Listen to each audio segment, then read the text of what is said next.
Bonjour Françoise Gattel. Bonjour. Merci d'être venu répondre à nos questions comme vous le faites chaque année. Hier au Sénat, il y a un certain nombre d'amendements très importants qui ont été adoptés sur le projet de loi de finances, notamment sur la dotation globale de fonctionnement et sur le filet de sécurité. Est-ce que vous pouvez nous expliquer un peu de ce dont il s'agit ?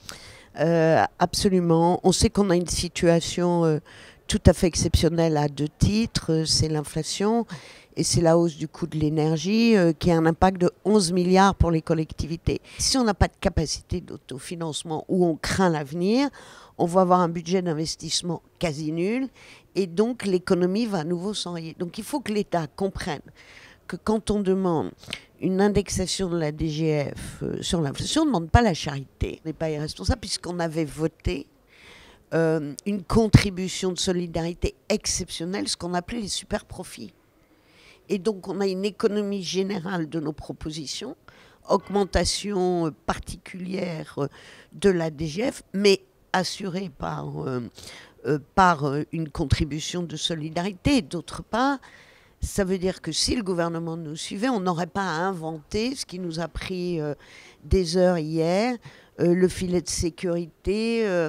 Est-ce qu'on demande une épargne brute qui a diminué de 20, de 15 voilà. On est en train de bricoler, d'inventer des trucs pas possibles. Et là, on avait des choses très simples. Donc c'est 800 millions en plus pour la DGF et un filet de sécurité qui deviendrait universel, c'est-à-dire ouvert à toutes les collectivités sans critères très compliqués. Oui, toutes les collectivités sont touchées. C'est 11 milliards. Voilà. Et que le filet de sécurité que le gouvernement a inventé l'année dernière en 2022, c'est un très beau geste. Il devait toucher 20 000 communes, mais il va en toucher peut-être 4 000, on ne sait pas. Et qu'en tout cas, aujourd'hui, nous, on veut un truc simple,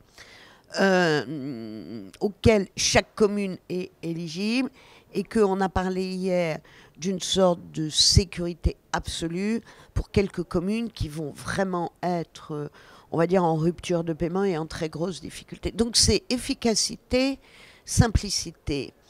Ça, ce sont les deux mots qui guident l'action du Sénat. Et je trouve que c'est pas mal. Une dernière question, les communes nouvelles, dont vous êtes une grande défenseuse, le mouvement de création des communes nouvelles a été assez brutalement interrompu par la crise du Covid et il y a quand même du mal à reprendre. Est-ce que c'est possible de relancer la dynamique et à votre avis, comment ? Alors, je pense que les communes nouvelles sont effectivement une sorte de pépite dans la législation parce que c'est la seule organisation qui peut être décidée simplement par les élus. Ça veut dire que ça vient bien des élus, du territoire et de la population.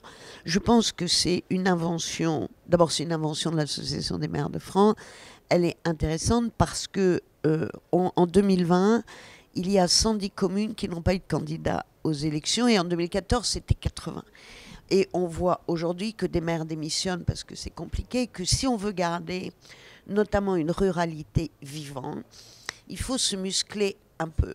Et donc, il faut constituer une sorte de centralité qui peut être constituée par 2 ou 3 ou 4 communes. Donc, je pense que c'est plus vrai que jamais.